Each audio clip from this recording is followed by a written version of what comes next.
আমি তো প্রথমেই বলেছি যে দুর্নীতিটা চোখে লাগে। কালকে সন্টে থাকতো ফুটপাতের কোনায় একটা চিলতে ওরা বাড়িতে, ওপর থেকে জল পড়তো, সে 3 তলা বাড়ি বানিয়ে নিয়েছে।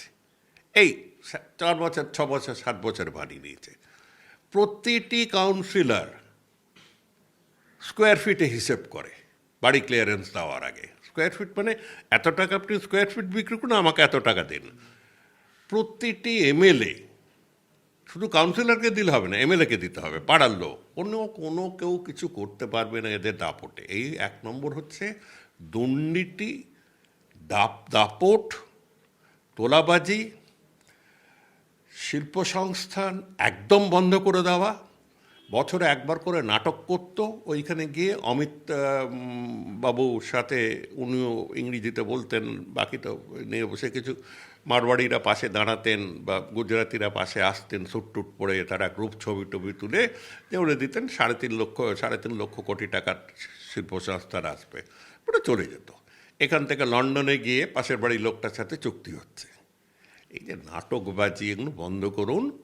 শিল্প আনতে গেলে একটা সৌম্য মানসিকতা লাগে, অনেক শুনতে হয় শিল্পপতিদের কাছ থেকে। আমি তো শিল্প সচিব ছিলাম বুদ্ধদেব ভট্টাচার্যের, অনেক আজে বাজে কথা শুনতে হয়। তা সেই সব মিলিয়ে এবং একটু দূরদৃষ্টি রাখতে হয় যে এখন আর ধরুন স্টিল প্ল্যান্ট তো আর আসবে না। এখন যদি আসে আমাদের ডেটা সেন্টার, এখন যদি আসে গ্লোবাল ক্যাপাসিটি সেন্টার, এগুলোতে কিসের দরকার? এগুলো বিদ্যুৎ নেয়, খায় বেশি। এক রকমের শিক্ষিত যুবকদের একটা দিকে প্রশিক্ষণ দিতে হয়। একটা গ্লোবাল ক্যাপাসিটি সেন্টার ফাটিয়ে দেবে।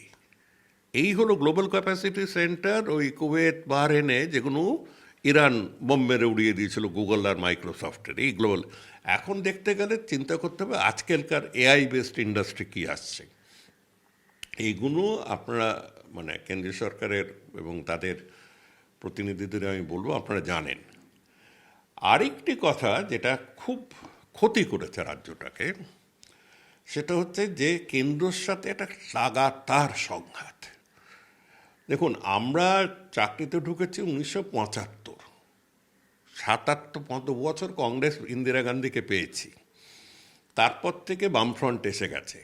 আর বামফ্রন্ট ইন্দিরা গান্ধীর সংঘাত সবাই জানে, রাজীব গান্ধীর সাথে সংঘাত সবাই জানে।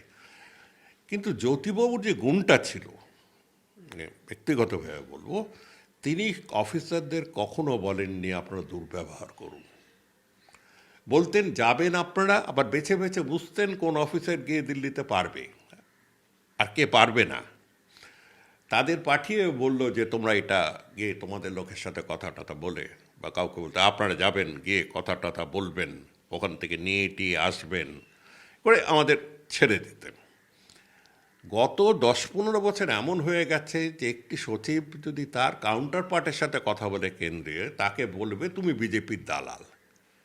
এটা একেবারে স্ট্রিট লেভেল মেন্টালিটি। এ তো আমলা, পাশ করা ইঞ্জিনিয়ার, আইআইটির আইএস ট্রেড আমলা, তার কাজই তো হলো কাজটা করিয়ে নেওয়া। কিন্তু তাকে দিয়ে করাবে না, তাকে দিয়ে নোট লেখাবে যে কেন্দ্রীয় সরকারের স্কিমটি কত খারাপ। আমি একটা উদাহরণ দিয়েই বলছি, ওরা আয়ুষ্মান ভারত করেছে, আর এখানকার কপি হচ্ছে স্বাস্থ্যসাথী। স্বাস্থ্যসাথী পপুলার হয়েছে, ঠিক আছে, কিন্তু স্বাস্থ্যসাথীর জায়গায় যদি আমি আয়ুষ্মান ভারতটা নিতাম, কি মহাভারত অশুদ্ধ হতো। বরং আমার যদি নিজের একটু ছাপ রাখতে হতো, আমি বলতে পারতাম যে আয়ুষ্মান ভারত যে স্কিমটা আমাকে দিচ্ছেন আপনারা, তার ওপর আমি টপ আপ করে এমন করে দেবো যে ওপিডিতে গেলেও তার টাকাটা আমি দেবো, বা ব্লাড টেস্ট করলে টাকাটা আমি দেবো। তবে আমরা দুটো স্কিমের মধ্যে একটা সংমিশ্রণ আছে।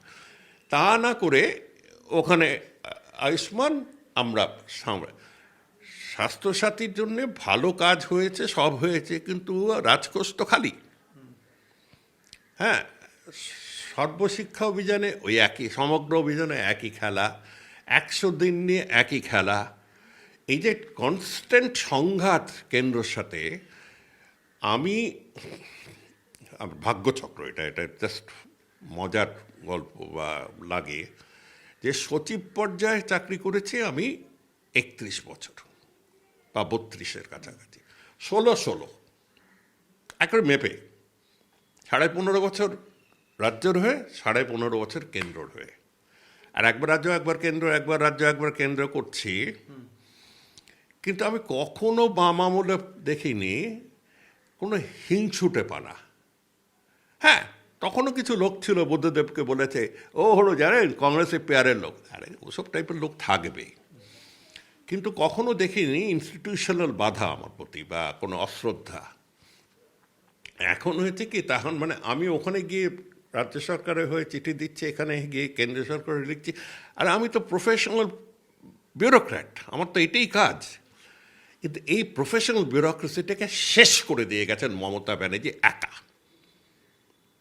শত শত ছেলে মেয়েদের মানে অফিসারদের আটকে রেখেছে বন্দি জিন্দের বন্দির মতন এই রাজ্যে। তাদের কোনো এক্সপোজার নেই দিল্লির। যতবার দিল্লি যেতে চেয়েছে কেন্দ্রীয় সরকারের কার্যকর্ম কীভাবে ওখানকার যন্ত্র চলে বোঝার চেষ্টা করছে, না তোমার যেতে হবে না, যেতে হবে না। কত লোককে বাধা দিয়ে, কত লোককে এই করে তাদের ক্যারিয়ার নষ্ট করে তাদেরকে এখানে একটা কুপমণ্ডুক অ্যাটমসফিয়ারে কাজ করেছে। এইটার থেকে বেরোতে হবে।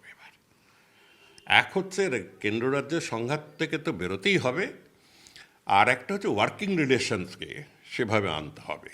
নাহলে স্কিম ওদের কত সুবিধে যেগুলো দেয়, হ্যাঁ ওদের যে মারপ্যাচ নেই তা আমি বলবো না, রাজনীতির লোকের থাকবে, সে তো বিনা পয়সায় কাজ করছে না, সে একটা তার অ্যাডভান্টেজ নেওয়ার জন্য কাজ করছে। কাজটি যদি আমার রাজ্যে আসে তা আমার ক্ষতিটা কি? তো বিভিন্ন কারণ আমি যেগুলো বললাম, এক দাদাগিরি, এক এই, হ্যাঁ কাজ ভালো কাজও হয়েছে, যেরকম লক্ষ্মীর ভাণ্ডার, যেটা সারা ভারতবর্ষের লোকেরা টুকে মানে কপি করে এখন অন্য নামে চালাচ্ছে, তারপরে সবুজ সাথী, এরকম কয়েকটা স্কিমও হয়েছে প্রত্যেকটা রাজ্যে। কিন্তু সব কিছু ছায়ায় ঢাকা পড়ে গেল এই ওভারঅল দুর্নীতিতে। সবচেয়ে বড় দুঃখ হলো যে যারা বলতে গেছে তাদের কত গালাগাল শুনতে হয়েছে এর দলের লোকেদের থেকে। আর দলের লোকেদের উনি আটকাননি, উনি যে এক দাবড়ানি দিতেন সৌগতা রায়কে যে তুমি চুপ করো, তুমি তো চুরির কেসে ধরা পড়েছ, তো সৌগতা আর এরমভাবে দিনরাত পেছনে লাগতে পারতো না। হ্যাঁ, এই যে তার দলের মধ্যে এত রকমের চামচায় ভর্তি, আর চামচা ছাড়া আর কোনো কথা মানে তার শুদ্ধ বাংলা আমি পেলাম না, মোসাহেব ভর্তি। পার্লামেন্টারি পার্টিতে মোসাহেব ঠিক করছে যে কীভাবে খুশি করা যায় বসকে। আরে একটা তো পার্টির নীতি থাকবে যে হয় আমরা এটাকে সমর্থন করছি বা বিরোধিতা করছি, না আগে এই যে মোসাহেবগিরিটা এমনভাবে ঢুকে গেছে। আর তারা 4তলা 6তলা 8তলা বাড়ি বানিয়ে নিয়েছে, সম্পত্তি বানিয়ে নিয়েছে, এই বানিয়ে নিয়েছে। সেই অ্যাটমসফিয়ারে আমার থেকে লাভটা কী? সেই অ্যাটমসফিয়ারে আমার থেকে লাভটা কী? কিন্তু আমি তৃণমূলের থেকে বেরিয়ে এসে বা তৃণমূলের সঙ্গ ছেড়ে এইদিকে চলে এসে আমি এই প্রশ্নের উত্তর দিতে রাজি নেই। আপনি গিয়েছিলেন কেন বলুন তো মশাই? আরে তুমি কে হরিদাস, আমি তোমাকে কেন জবাব দেবো আমি কেন গিয়েছিলাম? তুমি কি তোমার কি ক্ষমতা আছে রাজ্যসভার বা লোকসভার বুকের উপর দাঁড়িয়ে ওইভাবে স্পিচ দেওয়া, সওয়াল করার, অতখানি ইংরেজি বলা থাক। এখন আরেকটি হলো যে আমি তৃণমূল থেকে যখন কটু কথা বলেছি তাদের শুধরাবার জন্য বলেছি, পাবলিকের তালির জন্য বলিনি। টাকাটা তো আমারই গেল রে বাবা। কিন্তু তার মানেই তৃণমূলকে বিরোধিতা করেছি মানেই আমি বিজেপি নই। সবাই রাঘব চাড্ডা হয় না রে বাবা।